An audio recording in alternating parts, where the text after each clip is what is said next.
Hello everyone, it's Jack Cotton, luxury real estate expert, author, and agent, and we're here talking about our spheres of influence. We talked last time about some rules of contacting our spheres, how often and what kind of value we should bring to them.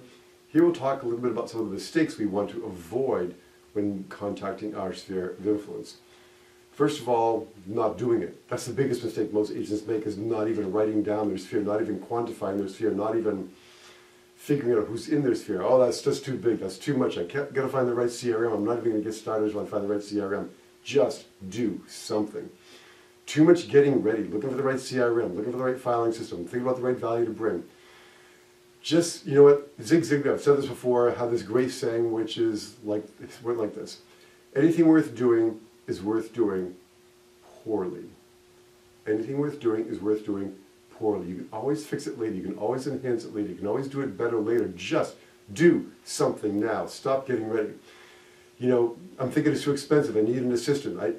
This is crazy mistakes that hold people back with this sphere of influence. Or you call them and you never get any business. Listen, working with your sphere of influence, bringing value to your sphere of influence, connecting with your sphere of influence and harvesting a sphere of influence is a long-term luxury real estate practice. You can't give up too soon. It's not going to happen tomorrow or the next week. It's something you do. It's an ongoing process. Don't give up too soon.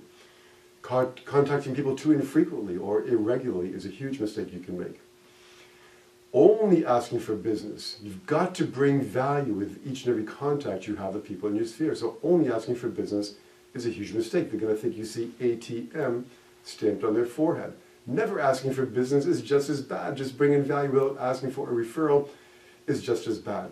The worst thing you can do, the biggest mistake you can make with your sphere of influence is getting a lead and not following up with it. And following up with it includes not thanking the person in your sphere who gave you the lead. So there's like a double mistake there, not following up. Or you could follow up and not thank somebody for the lead, and that's just as bad as not following up. They're both terrible.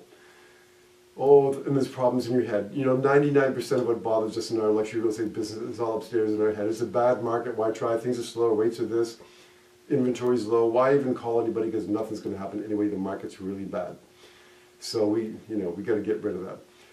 Build your sphere of influence. Remember I told you need 250 people? Think about your friends, your relatives, your neighbors, your club members, your attorneys, golf partners. I mean, milkmen. Are there still milkmen? Diaper men? Builders, executors, clubs and seminars, former buyers and sellers, local business people, prior career contacts.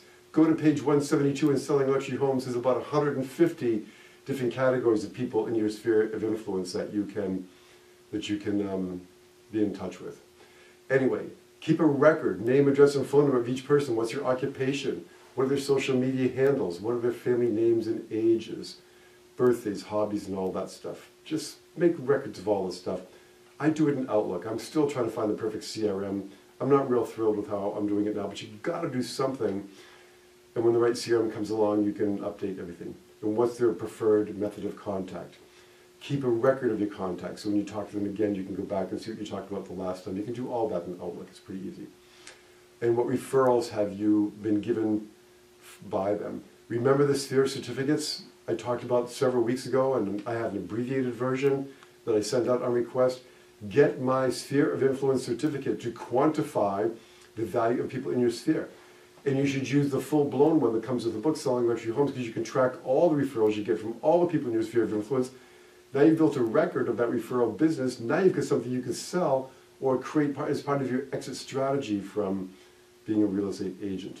And the results of the referrals, that is all quantified and recorded on the sphere of influence certificate. Okay, avoid those mistakes. But here's a bigger mistake, and that is avoiding luxuryrealestateunplugged.com. Go to the site, check it out, see what you think. First Tuesday of every month. It's the best value in luxury real estate coaching on the planet. Until next time, make it a great week.